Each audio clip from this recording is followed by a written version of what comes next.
Muy bien, pues estamos aquí con Dominique, a ver si machaco tu nombre. Roujou Dubouvet. Exacto. He hecho bien, muy bien, Muy pues bien. No es vale. fácil. Dominique, gracias por estar conmigo. Quería empezar, pues, si puedes presentarte a la gente, porque seguramente, bueno, espero que hay gente viendo esto que no te conozca, que no conoce mucho de Galicia, del mundo gallego, pero tú eres bastante conocido dentro del panorama de vino gallego, ¿no? O sea, ¿quién eres y No cómo sé, tampoco acabaste tanto. en este mundo? Pues mira, para empezar, que probablemente el nombre lo delata, soy francés. Llevo pues este año 19 años en España, de los cuales pues 12 en Galicia. Estudié enología en Burdeos. No, yo aposté por una carrera larga. Yo estudié, hice investigación, hice una tesis doctoral en la Facultad de Enología de Burdeos con Denis Dubourdieu. Y pues luego en Burdeos conocí a la que hoy en día es mi mujer, Laura Montero. Ella es agrónomo y vino a Burdeos para completar un poco de estudios. Nos conocimos, nos enamoramos y al poco tiempo le salió una muy buena oferta de trabajo en España, así que decidí seguirla, evidentemente, y desde 2005 estamos en España. Yo tuve la suerte de descubrir la Ribera Sacra del 2006, de, bueno, un viaje más de ocio para descubrir un poco paisajes y claro, como no podía ser de otra manera, me enamoré de este paisaje, Sí. aluciné de ver un paisaje de tal belleza, un paisaje vitícola y que fuera totalmente desconocido realmente. Ya había bodegas, bueno, las tradicionales, pues tanto Algueira como Guímaro, empezaban a despertarse realmente a la calidad, a ver que se podía hacer otra cosa que el vino joven del año. Ya ellos tenían en mente un camino y pues para los dos fue Raúl Pérez, creo que le ha sabido un poco a tener otra visión de la Ribera Sacra. Javier Domínguez con Domino Vivey, cuando invirtió, yo creo que fue 2002, que empezó, él desde el principio creo que tuvo una visión bastante ambiciosa de que en Ribera Sacra se puede hacer grandes vinos, ¿no? Entonces, Mm. para mí un poco era mi inspiración de ver que por mucho que algunos de los fundadores de la DEO tuvieran la imagen de que se podía hacer buenos vinos jóvenes, pero tenían la ambición de hacer el mejor vino joven de España, que sabemos que la Mencía es una variedad muy afrutada, que da vinos muy alegres, pero con la orografía que tiene, con los costes de producción que tiene la Ría Sacra y realmente con el potencial que tiene este terroir. Si solo pensamos en hacer vinos jóvenes, pues por desgracia esto no se sostiene por ningún lado. Igual empecé a Claro. ver un grupo de elaboradores que tenían una visión mucho más ambiciosa y más acorde con el potencial del terroir de la Ribera Sacra. Esto te va nutriendo, ¿no? Pero me interesa también lo que has dicho sobre, utilizaste la palabra despertar. O sea, me encanta la imagen, como la Ribeira Sacra fuera un gigante dormido, ¿no? Que ha despertado poquito a poco, ¿no? O Sí, sea, un entonces diamante en quiero, bruto, pero pues, sí. con polvo encima. Entonces Mm. quiero hablar un poco de ese concepto y cómo se lo aplicamos a Galicia en general. Mm. ¿Tú crees que Galicia hoy en día, en 2024, ha alcanzado su potencial o hay más camino para recorrer? Afortunadamente hay más camino, pero bueno, lo hay en Galicia, lo hay en Priorat, lo hay en Burdeos, lo hay en Borgoña, porque al fin y al cabo, como el tiempo cambia, como los suelos evolucionan, la viticultura no es una cosa fija. Lo que para nosotros son los grandes vinos de hoy, pues nuestros padres hubieran pensado distintos si hubieran bebido estos vinos, si hubiéramos pensado distintos si hubiéramos bebido los vinos de nuestros padres. Al final, no, la viticultura de calidad y el terroir y los vinos de calidad no es una cosa de un día, sino que es una cosa de continua evolución. Entonces, sí, sí, por supuesto, Galicia ha avanzado mucho en estos, bueno, yo llevo yendo a Galicia empecé a colaborar con la bodega de Ribera Sacra Ponte da Boga en el 2008 y claro, desde el 2008 ha avanzado mucho. La, hay mucho más toma de conciencia efectivamente, del potencial de esta tierra, de dónde poner el foco, buscar las parcelas buenas para determinadas variedades, porque al final no es que una parcela sea buena o sea mala, bueno, las hay malas de todas maneras, pero las hay buenas, pero luego hace falta cultivarla correctamente, hace falta tener la buena variedad encima, bueno, etcétera, etcétera. Entonces, esto vale, hablo de Ribera Sacra, pero vale eficiente para toda Galicia y todo en general. Así que sí, sí, en este sentido vamos mejorando, por supuesto. Estuve hablando con otro viticultor y estaba diciendo que, mira, Galicia estamos de moda y espero que no se nos vaya a la cabeza, porque así la gente pues queda con pretensiones de hacer vinos. ¿Tú crees que es un error la comparación Galicia con otras grandes regiones del mundo? Por ejemplo, ¿debemos comparar Galicia con el resto del mundo? Yo creo es inevitable porque al final funcionamos con referencias para cualquier cosa que nos pasa en la vida, ¿no? Vas comparando con lo que conoces, con lo... Entonces, bueno, pues para uno es Borgoña, para otro es Ródano, para otro puede ser Loira. Hasta que no consigamos poner en el mapa de forma realmente definitiva Galicia como región de grandes vinos, siempre tendremos que acudir a una referencia para que suene en la gente.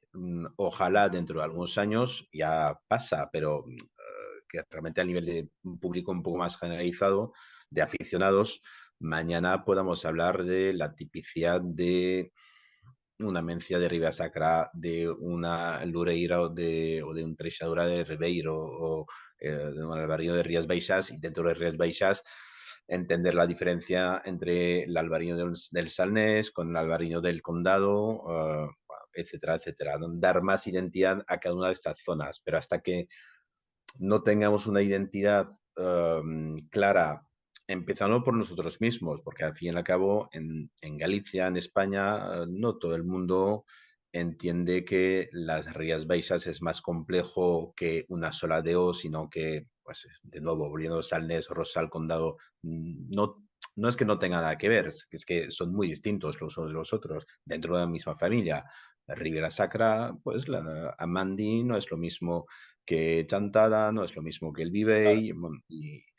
Y eso hay que transmitirlo que una DO no es monolítica, sino que tiene sus... Ya es como todo en Sí, Galicia, depende, ¿no? sí, sí, Depende. sí, depende. No, siempre hay una realidad, pero efectivamente, pero al final estamos en esta búsqueda de identidad. Es como si en Francia solo existiese una denominación de origen Borgoña o solo existe una denominación de origen Burreos y no toda esta segmentación que hay dentro de cada una. Así que hay sitio para vinos de Rías Baixas de denominación genérica, que al Sí, final siempre es el primer eslabón, ¿no? Es, si quieres seducir a un mercado, a un consumidor, empiezas por probar un vino de Rías Baixas, de Albariño, y luego cuando te aficionas y te apetece algo más fino, en tener matices, pues vas descubriendo, evidente, que el salnés no es lo mismo que el rosal, que dentro del salnés castrero no es lo mismo que no haya y no es lo mismo que barro, y etcétera, etcétera, ¿no? claro. Entonces, bueno, quiero tocar un poco eso, ese tema, porque tú trabajas ahora con un viticultor en concreto en el Rosal, que es el que, bueno, quizás más conoce de su zona, ¿no? Y está elaborando y cultivando viñas muy interesantes, ¿no? No sé, ¿podrías contar un poco de ese proyecto?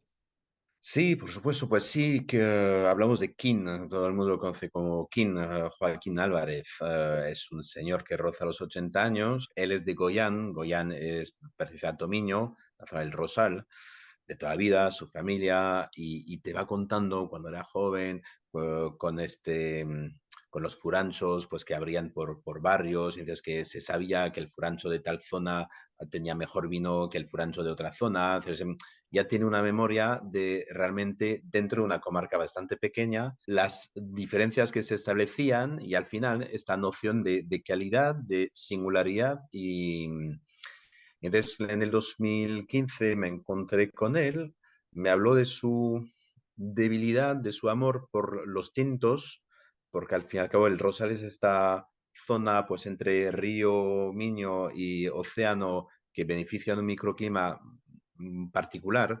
En una historia reciente, pues había muchos tintos, él conserva una cepa de Pazán, tiene una cepa de una variedad que ya no se acuerda el nombre, pero que su familia, sus padres, sus antepasados decían que antes había más en el Rosal. Él siempre ha tenido el, el sueño de hacer un gran vino tinto en el Rosal. Empezó un proyecto al principio, yo creo que fue principio de los 2000, hace un poco más de 20 años, finales de los 90, Rosal, que por circunstancias varias no funcionó. Es verdad que hace un poco más de 20 años tampoco los tintos de Rías Baixas estaban de moda y el proyecto fracasó y él siempre se quedó con esta espina clavada de no haber podido hacer este gran vino tinto con el que soñaba.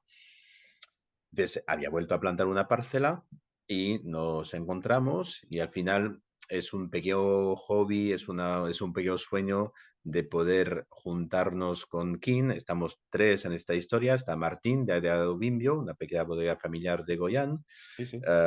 Kin y yo. Y entonces, tanto Martín como yo teníamos no, nos aprecia muchísimo que poder intentar hacer realidad el sueño de Kin y a la vez acerbar de esta zona de Rosal, que no es ni mejor ni peor que el condado que el Salnés, pero que es distinto. Y entonces poner énfasis un poco en la diversidad que afortunadamente tenemos. ¿Tú crees que ya habrá mercado, espacio en el mercado para los tintos de Rías Baixas? Hombre, no, hablando, cuando hablas con Xurso de Albamar, con Elogio de Zárate, con Rodri de Forges de Salnés, eh, creo que todos más o menos te dicen lo mismo, que hay mucho interés por estos vinos, pero es un nicho de mercado. Siempre hay sitio para, más que la novedad, para la diversidad, ¿no? Entonces, estos vinos tienen toda su razón de ser porque ofrecen el panorama vinícola mundial realmente una Diversidad. singularidad, Sí. pero es cierto que no creo que mañana si pudiéramos producir millones de botellas, no, nos costaría muchísimo vender Hombre, sí, sí, estas sí. botellas. Entonces hay que ir pasiño a pasiño, como se dice. Sí, sí, pasiño a Em, pasiño. Sí. con tu perspectiva de fuera, Sí. cómo se ve el vino gallego desde fuera? Pues, hombre, un poco lo que tú decías antes, está de moda, sobre todo se da a conocer. Cada año voy a Burdeos a dar un curso, por ejemplo, y hablo de vinos españoles. Hay gente, la gente que viene suelen ser muchos extranjeros y franceses y hay muchos que nos conocen, que no conocen porque no conocen más allá de Rioja, Ribera del Duero, que son los dos pesos de España, luego Priorat, pero en un mundo un poco más de aficionados sí que hay interés, sobre todo lo que sorprende cuando la gente a veces tiene una imagen un poco reductora de España, pensando en vinos mediterráneos, en vinos de sol, descubren que hay vinos pues frescos, ahora está de moda hablar de atlánticos, pero al final son vinos septentrionales, sencillamente. Son vinos con un perfil fresco, con menos alcohol, y para esto pues siempre hay interés. Así que, no, va llegando, va llegando. Mm. Luego es como siempre, también hay que ser serio, creo, en todo este proceso de desarrollo. Es decir, por mucho que pensamos y sabemos que hay potencial y que podemos hacer cosas muy interesantes, uh, por eso hay que buscar realmente el sentido del terroir, por eso hay que buscar las mejores fincas. No es un tema de proceso rápido, sino es un tema de entender nuestro terruño, nuestro origen y ser exigente. Bueno, Dominic, acabamos con la ronda relámpago. Vale, A ver, a ver. listo. A ver. Pues 3, 2, 1. Describe Galicia en 3 palabras. Verde, rural y auténtico. Un vino que te cambió la vida. Clos Floriden del 96, que es el vino que elaboraba Denis Dubourdieu, que estuve con él en el 96 y claro, siempre será algo muy especial para mí. La mejor palabra en gallego. Me encanta Enchebre, En Chebre. Bien. Un vino gallego que te está encantando últimamente. Miña Main, me parece un vino blanco magnífico. De ayer abrimos un Caño Longo de Atrium Vitis con mistura de Gutier también. hay cosas muy interesantes. Mejor lugar de Galicia. No tengo ninguno, diría cualquier lugar auténtico, naturaleza, está en Galicia genuina, donde no haya el feísmo gallego tampoco, estas Sí. cosas construidas que desfiguran el paisaje, ¿no? ¿Por qué la gente debe conocer el vino gallego? Porque la diversidad es lo más rico del mundo, ¿no? Te puede gustar mucho un libro, por muy bueno que fuera, si solo, si solo lees un libro, pues te pierdes muy bien de cosas y Galicia ofrece diversidad. Pues muchas gracias, Dominic. Ha sido un placer hablar contigo. Muchas gracias a ti, un placer, Noah, compartir pequeñas reflexiones cortitas contigo.